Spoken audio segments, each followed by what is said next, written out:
Okay, so now we're moved into our final category of masking. And the first part of this that we're going to explore is salt chipping. Everybody's probably very familiar with this method to use for chipping, but what a lot of people may not exactly realize is that this is more of a masking process than an actual chipping process. So what you're going to have is salt chipping. The salt particles are going to create your mask, and you paint over that, and then you get the resulted chips. So we're going to take a look at that right now, and then we're going to demonstrate that, and we're going to go from there. So all you really need for this is basically some salt. I've got some kosher salt, some regular salt, some sea salt here, all mixed up so that I could get different size particles.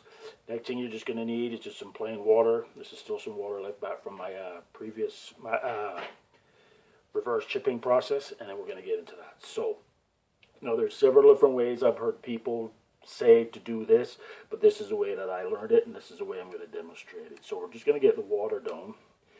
So we're just going to I brush on the water only because you don't really want to flood the surface with it. And then once you've got it to there, you're just going to sprinkle some salt down as exactly how you want it.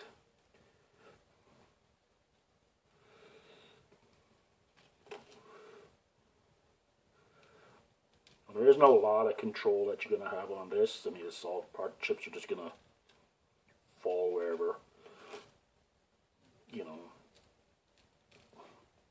and that's pretty much the process there. At this point, if you wanted to, the only part of it that you could probably say is any kind of control is that you can manipulate some of these chips into areas that how you want them to go. So you can get the chips however you want it.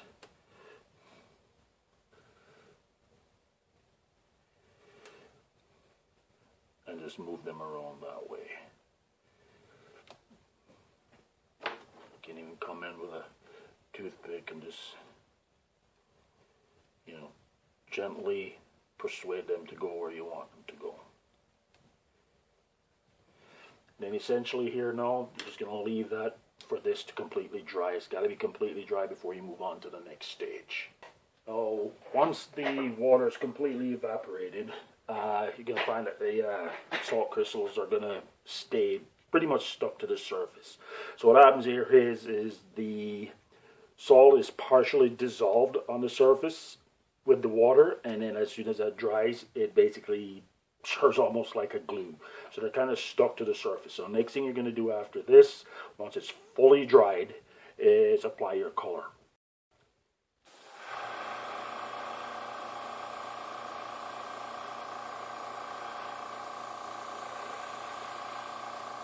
Now you may see some crystals become detached. Don't worry about it. It's just fine. It's just all part of the process. Actually helps with the randomness.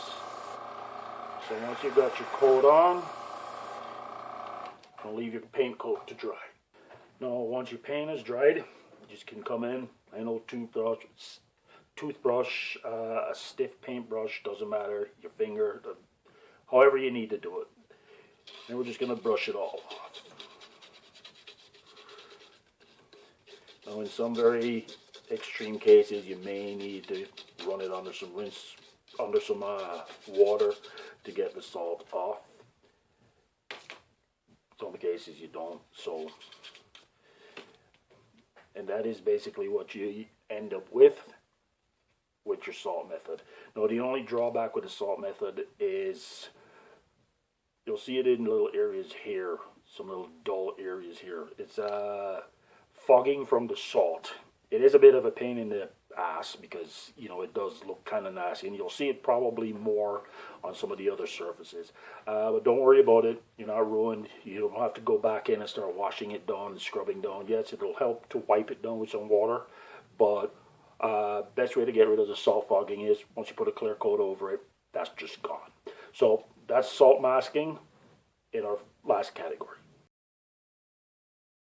Okay, as we pull in near the end, our final technique is going to be doing chipping using a liquid mask. Liquid masks have been around for quite some time. They do come in a great variety of different brands. You can get all sorts of different types in the art stores, and there's several modeling companies that do make a line of liquid mask. They're also known as a frisket, and what you want in one of these is something that when it dries to a very rubberized type texture, which makes it easier to remove. The most popular brand of liquid mask that's out there, for especially made for modeling, is Maskall by Humbrol. It is probably one of the top recognized brands out there. Unfortunately for me, I haven't been able to find it anywhere. It became a bit hard to find in Canada here in my area, and I resorted to picking up the next best substitute that I could find, which was Dr. P.H. Martin's Liquid Frisket Mask Liquid Level 1. I've been very satisfied with it. It does do as good a job as the Maskall. Quite frankly, I think any of them are pretty much going to be pretty much in the same category. If there was anything that I would probably recommend you stay away from, is Microscale's Micro Mask. I did try that at one time, and the result was it bonded to the surface and it dried almost like a melted plastic bag. The only way I ended up getting to remove it, I had to actually sand it off. Okay, another substitute to use as a liquid mask that I've seen demonstrated in other videos, and I've also tried it myself and it works pretty well, is water-soluble PVA glue. Particularly the kind you find in Walmart or at the dollar store, Elmer's white school glue. It actually dries to the consistency that you want, and it can be removed dry, because it does dry rubberized almost, or it can just be washed off. Since it's water soluble, it'll dissolve. Another item I've heard people say they've used is silicone. Yes, it does dry to a rubberized consistency that we want, but due to a lot of the very harsh chemicals that make that product up, I wouldn't recommend it, only because there's no way to predict how it's going to react with your paint. So let's get right into looking at this technique. Okay, so the first part of this is going to be pretty similar to the sponge chipping method. We're just going to get some of this put out into our palette. So once we've got some of that out, we're going to get into it, and then we're going to apply the masking fluid using a sponge, very similar to the sponge technique. Or we're just going to be a little bit more liberal with it. We're just going to dab it on there. Whoops, we don't want it like that.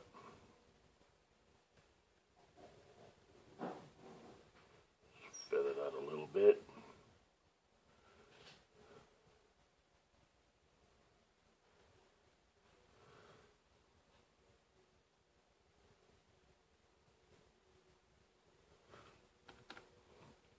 And incidentally, as I mentioned earlier, using white glue or PVA glue for it, you're going to basically apply it in the same exact way.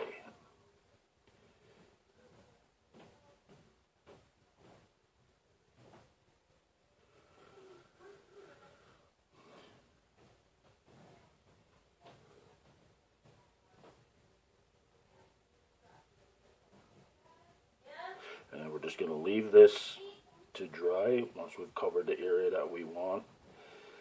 And again, kind of like with sponge chipping, there's not a whole lot of control over, where it goes. It's just wherever it makes contact with the surface, so it is going to be pretty random.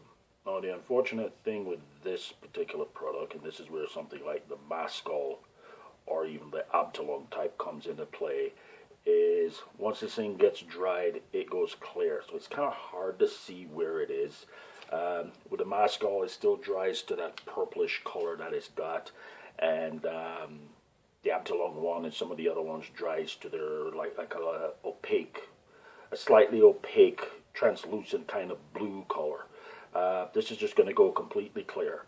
So we're just going to leave this now to set for a bit, and then once it's dried, then we're going to come in and put the paint coat over that. Okay, so I went ahead and painted this off camera. I think I've done enough painting here to bore you guys enough. So we've got black on there now. That's completely dried. Now we're going to remove the liquid mask. Now you can either rub it with your finger and it'll come right off, or you can use a little piece of white tack and just basically just rub it right off. But you know, finger works fine. Now it is a little extreme, and I did it a little extreme on purpose, only to get the maximum effect here. And we got all the masking fluid off. So you can see where you've got different degrees of extreme severe chipping here, and you know, large areas of chipping, and then in the middle here you can see smaller areas of much finer chipping. So that is chipping with a masking fluid. Now before I actually end this video, I just want to give one final technique, a bit of an honorary mention, and that's going to be dry brushing. Now typically dry brushing wouldn't be considered a chipping technique. It's more of a highlighting technique. This is where, you know, you get a little bit of paint in the brush and you remove the excess, and then you basically apply the paint from the brush basically dry. It's great for doing like instrument panels, engines, and so on and so forth. Mostly on, you know, areas that have raised detail. Now, just for argument's sake, I'm going to propose that depending on its intended use, it can be considered a chipping process as well. So what I'm going to do is demonstrate what I mean. So we got our silver paint here. Again, my preference is enamel for this sort of stuff because it doesn't dry in the brush too quickly. And then we're just going to get rid of all of the excess. So basically what we've got here is pretty much a dry brush. So what we're going to do is we're just going to brush it like on the end of the edges of this propeller here. Now I know it's more of a worn look than anything else, but in a sense, after all, what is worn paint if not chip paint? So basically we've got that going on there. So I don't know if you can see it there. Same, we can get it on like this small piece of wing here. It's probably needed to dry it out a bit more, but it's okay.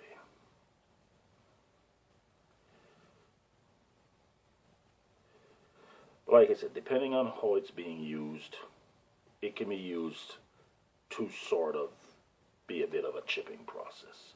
So that's just it. Like I said, it's just an honorary mention. I kind of had it on the list originally, and I eliminated it because really and truthfully it's not so much of a chipping process. But like I said, depending on its application or its intent of what you're trying to represent, we could consider it a chipping process. So there's a couple of points we want to make note of when doing chipping. You got to do chipping where chipping is going to make sense. So first things first, references are always a must. References are going to be your friend. Failing that, there's a couple of general things to remember about chipping as to where they're going to occur. With, you know, most older piston aircraft, what you're going to find is you're going to get chipping mostly along the leading edge of the wing. So you're going to see quite a bit of it, you know, there. And the closer in to the fuselage, this is more you're going to see it. This is going to be because from the prop is going to be kicking up stones and gravel and whatnot during takeoff and landings, and it's going to throw it back into the leading edge of the wings. Another place you're going to want to be seeing it is in wing roots here, where pilots and work crew and all of that are getting in and out of the aircraft. Pilots getting in, you know, aircrew chief is helping him get strapped in and all of that. You're going to see it along there. Around areas of maintenance hatches, so for guns and fuel ports and stuff like that, that is where you're going to see it. You're going to see it around areas of engine hatches where these things are going to be pried open, open and closed quite routinely. You're going to see that. And any other hatches in and around the, fuselage that's got access or serviceable areas, you're going to see chipping around those. Along the edge of the cockpit here, you're probably going to see that where the pilot is getting in and out, and maybe on the vertical stabilizer as stuff is getting thrown back. Same thing for underneath. You're going to take a look at figuring out, where's this thing operating. If it's operating off of a dirt or a gravel runway, or crushed coral like out in the Pacific, you're going to have a fair amount of chipping along the back of the wings here, in respect to where the wheels are going to be, and the same back here in the tail area. But most of your chipping is probably going to be seen maybe on the bottom and maybe along the middle, also with the prop throwing stuff back into it. Speaking of props, next thing you're going to probably be seeing is, when it comes to props, you're going to see a lot of chipping on what would be the leading edge of the propeller. And it is going to become more severe as you get to the tip. And it's also going to be more severe on the back side of it versus the front. Why? I'm not 100% sure. You're also going to see it on the tips of spinners. You're going to see a lot on front ends, front nose of aircraft such as this, and even, with jets. And then you might see it around intakes of engines. So you just got to logically look at it. What's causing the chips? What's the story behind this particular model that I want to tell?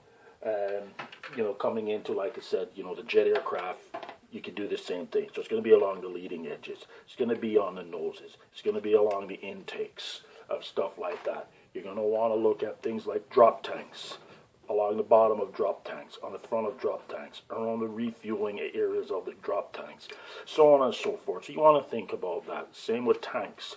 You want to think about where's crew going to walk, getting up into there. You're going to want it around hatches and access points, maintenance areas like around the engine hatches. So think logically about where vehicles are going to chip. There's also, you got to remember that certain aircraft, vehicles, tanks, armor, there are going to be certain characteristics about the way things chip.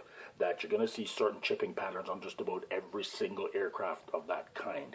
Then you can start getting into the creative sort of, why this one's chip more, that one's chip more. Like I said, you're going to think about use, you're going to think about area of operations, and you're going to think about conditions as to where it goes.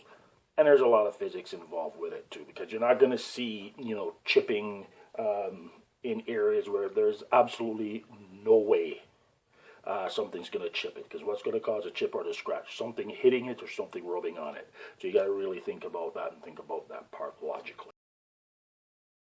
Okay, so that pretty much brings us to the end of this first episode of the In Focus series that we're going to be bringing. So far, throughout this video, we've looked at least 12 different techniques to achieve chipping or chipping effects on different models. I would encourage everybody to experiment and try as many of them as you can. See which one works more for you, which one you're more comfortable with. But try to bear in mind that it's not going to be any one singular technique that is going to give you the most realistic result. A lot of times you're going to need to mix and match these different techniques. So, you might want to do some hairspray with some paint chips, painted on chips. You might want to do some salt chipping with, say, pencils. You might want to do, liquid mask and then back it up with sponge chipping. You're going to be mixing it all in. And it's also going to depend on where on the model the chipping is going to occur.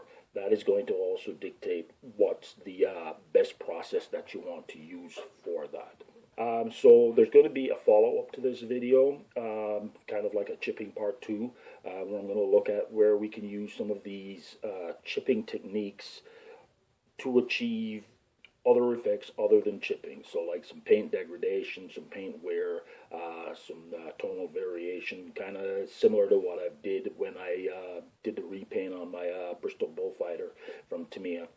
So we're going to look at some of those kinds of effects and see how we can achieve that. So that brings it to the end of this particular video. I hope you took something from it, and I hope you found it very interesting. I know I certainly had a lot of fun doing it, and we'll talk to you later. Thanks.